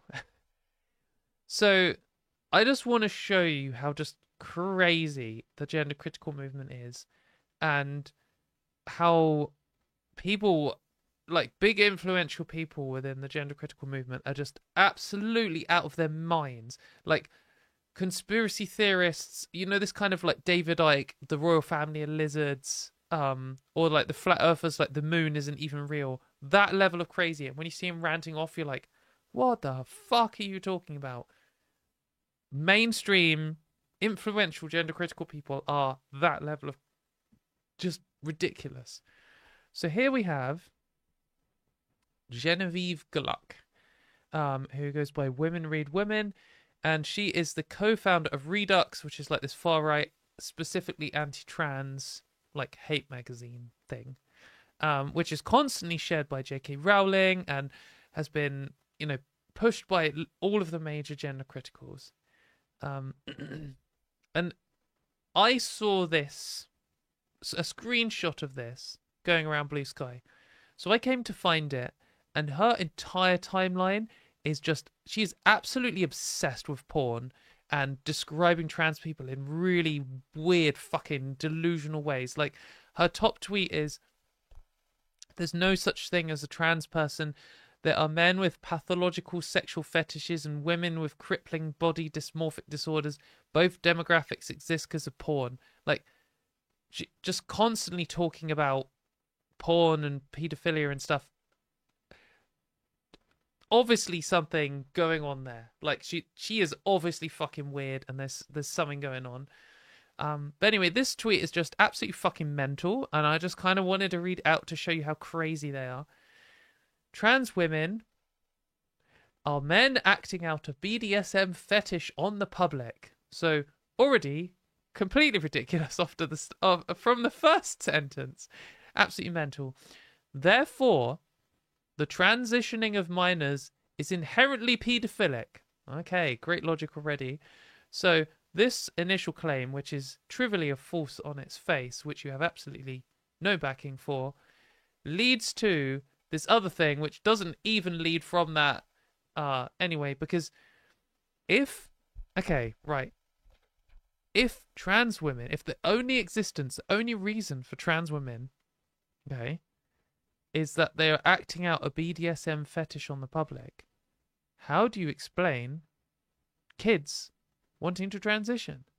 You can say, you can try and change the intent round so it's just transitioning, but like, when I first was understanding myself and realized that I would rather be a girl than a boy, I was like 6. And that isn't rare. That's actually quite common. And I've met people who knew before they were 6. And some people come out before they're 6. Without any external influence. Like, when I grew up in Section 28 in the UK, they weren't allowed to teach about LGBT people. I'd never encountered a trans person. I knew nothing about it apart from the slur and that these feelings were wrong. They were the only 2 pieces of information I'd been told. So, how the fuck would I have known what BDSM was? I didn't know what BDSM was until I was like 20, which is maybe embarrassing. I'm not really a sex person. But, are you saying that as a 6-year-old, I had somehow learned what BDSM was, and at that stage, at like 6-year-old trans people are pedophiles? What the fucking shit are you talking about, you ridiculous clown? But let's keep going, because it just gets more and more mental. So she's talking about a photo here. I don't think I'm going to show it, because it's a bit weird. It's some BDSM thing. I mean, some people are into BDSM. If you're not hurting anyone else, that's fine. I'm not into it. I don't really want to look at it. These are chastity cages. I'll just take her word on that. That are worn by men who pretend to be women during BDSM sexual activities. I imagine that they're also by men who pretend to be men. I don't know. Men who are men and women who are women. I don't know. But maybe some trans people do this too. Men who claim to be trans women are getting the idea from porn and BDSM.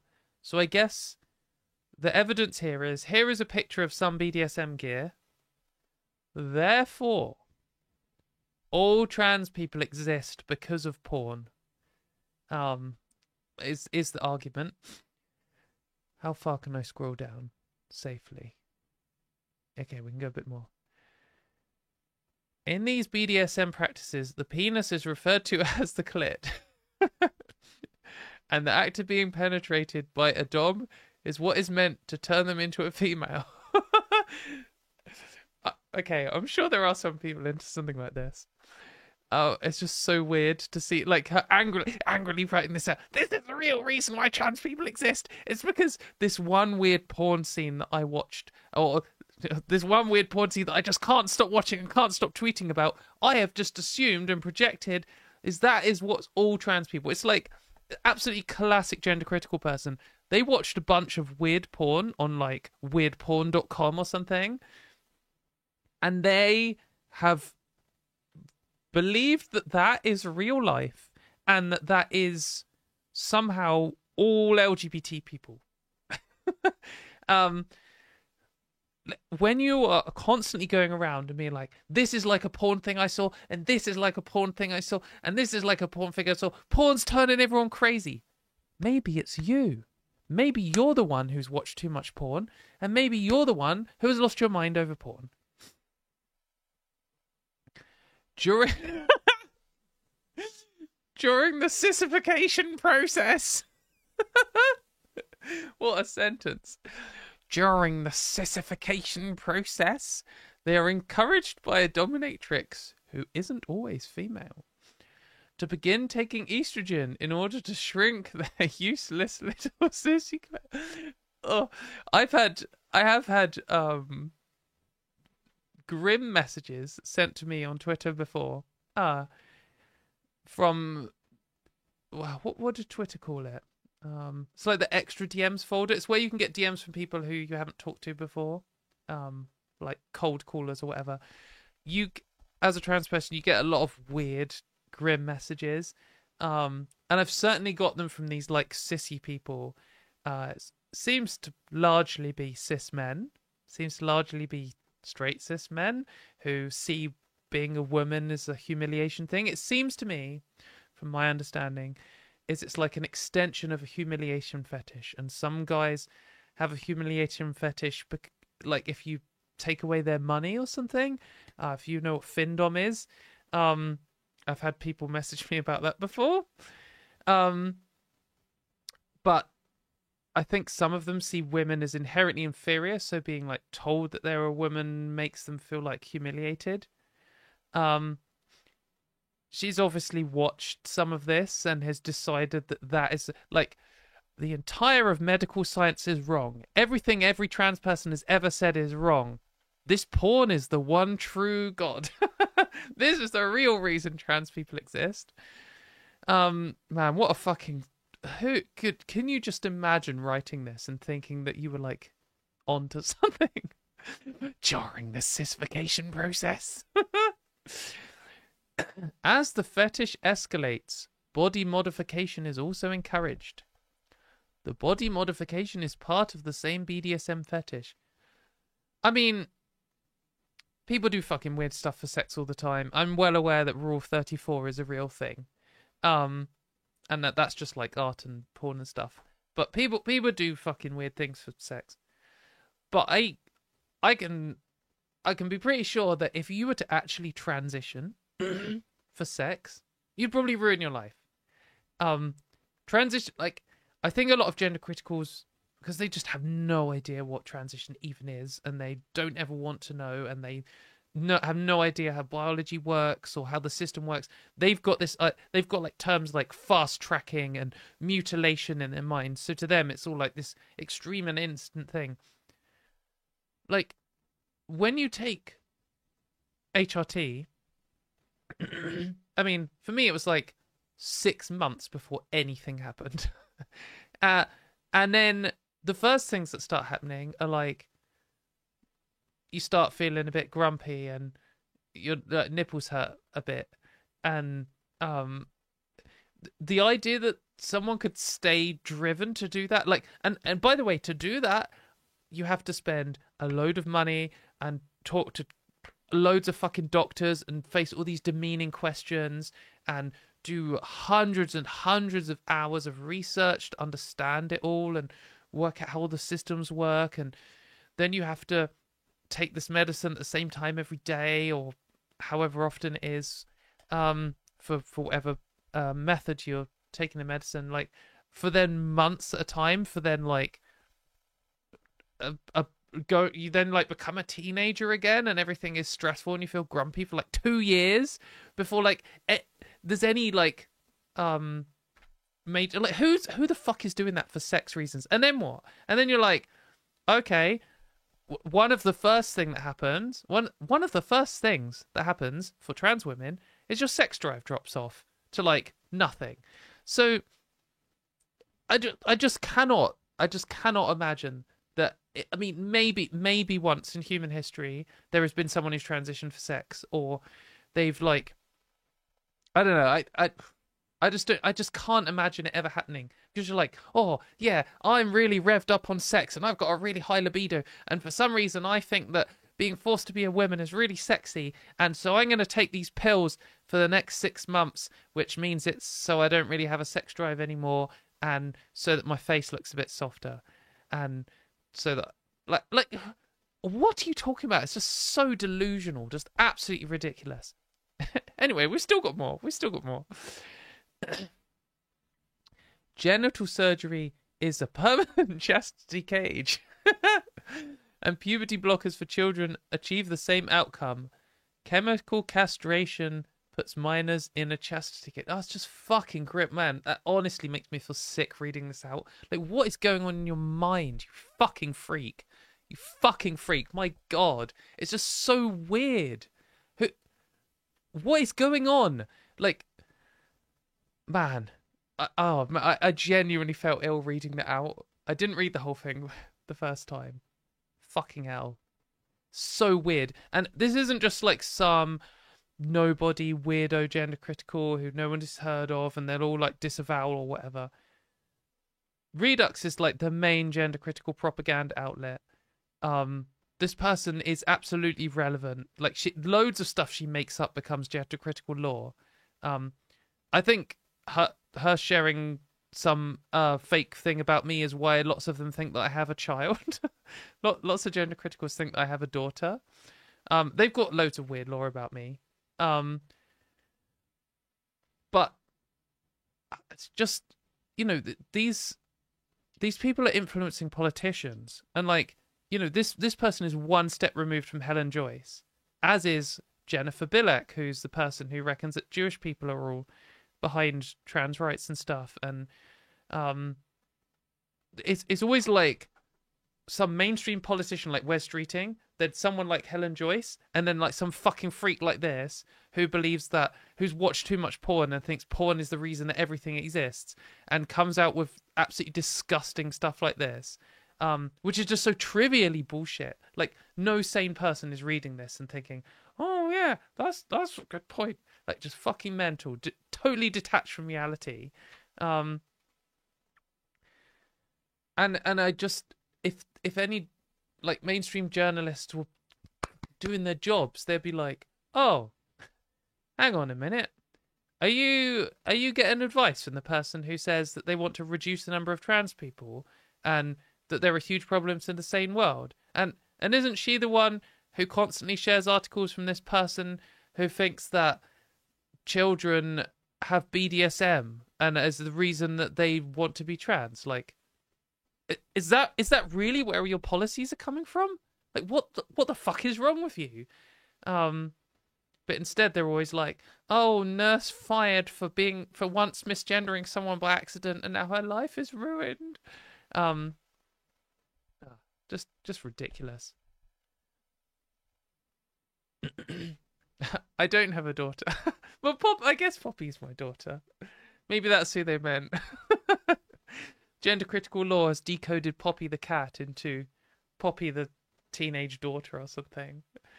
Um,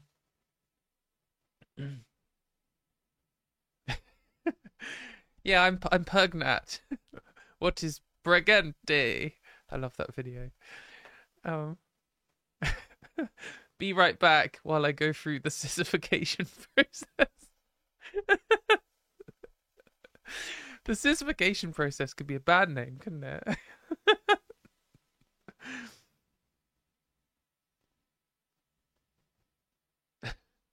Yeah, I mean, libido is affected differently for everyone. I mean, it's not uncommon for cis women um, to.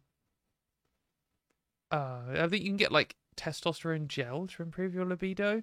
I mean, it's the same with basically every single treatment for trans people, apart from some, but not all, genital reassignment surgeries for trans women specifically, apart from a subset of vaginoplasties. Every other single treatment for trans people was originally invented for cis people. And so you can, as a trans person, as a trans woman, get like testosterone gel to help with your libido, because it, as I was saying, it generally drops off for most people, and can drop off quite a lot.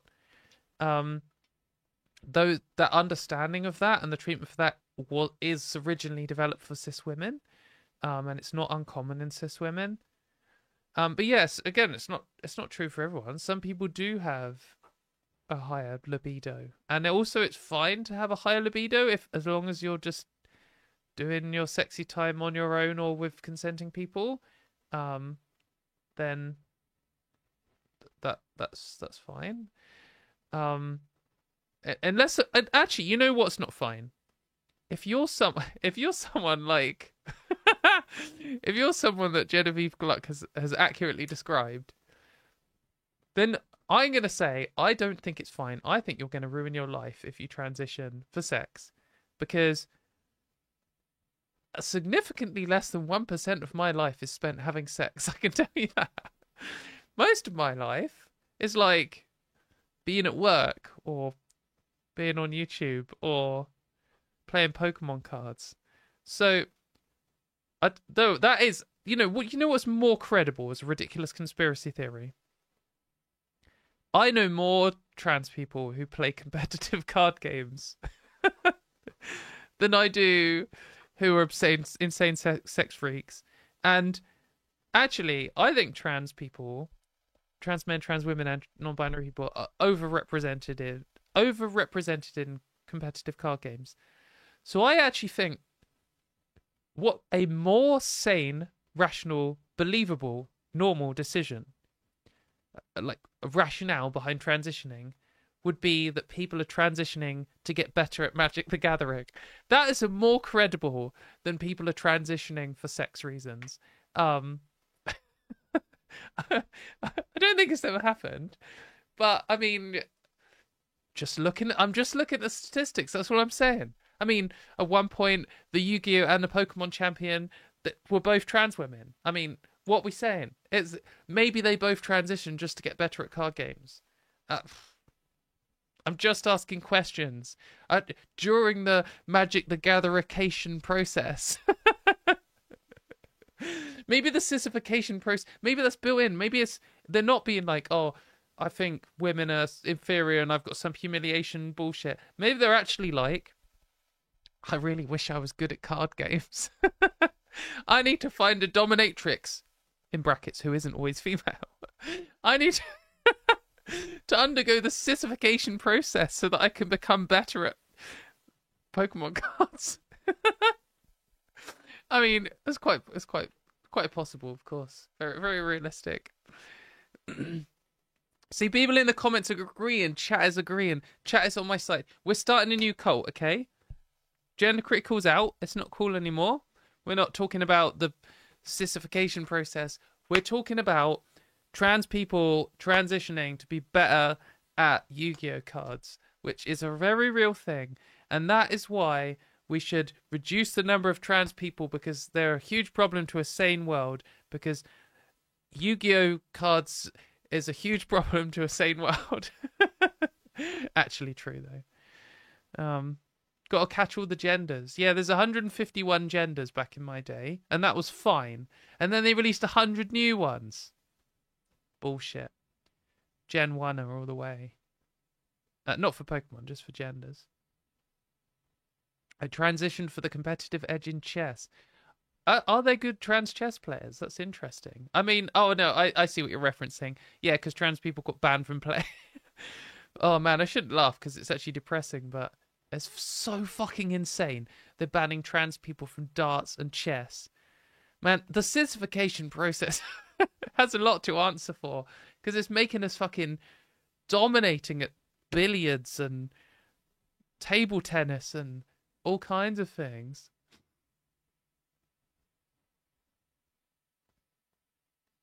Yeah, I have heard something also along the lines of one of the Matrix sisters transitioned. The Matrix sisters, the Wachowski sisters, transitioned after dating a dominatrix. So I don't know how accurate that was. I've also heard something along those lines, and also don't know how accurate it was.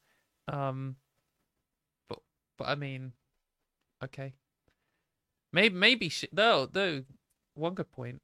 Maybe she is all trans people. Maybe you can look at one single example of someone, draw a ridiculous conclusion, and then assume that's true for everyone. That seems pretty reasonable to me. You can never get all of the 150 cards, though. I'm sorry to break it to you, Steve, but there's a little bit more than 150 different Pokemon cards. I think the number's actually crazy.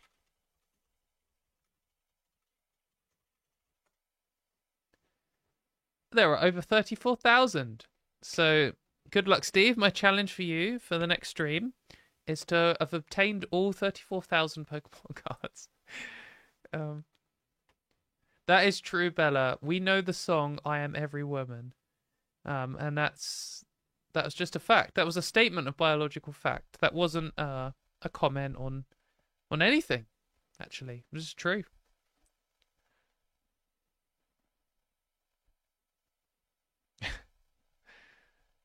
Carly saying, I always thought Gatorade and training tape is what trans me. What are they putting in Gatorade? Gatorade's flavoring is sugar, E numbers, progesterone, just all the standard flavorings. Gengar probably does have 22 different cards. How many different... Alright. How many different Gengar Pokemon cards are there? 36. That's pretty exciting. Anyway, I should stop. We're not going to turn this into a Pokemon stream. I think I've covered all the things I wanted to cover. Remember, you could sign this petition. It's very easy to do. The link is in the description. It's like 3 clicks. And if you want to know why you should bother, go back to the start of the stream. Thanks everyone. Thanks for watching, everyone. Oh, got a donation here, very kind. $2 from Heathen Granny. Thank you for all your work, Katie. Katie, you spelled wrong. You can take your $2 back, mate. No, thank you very much. That's very kind.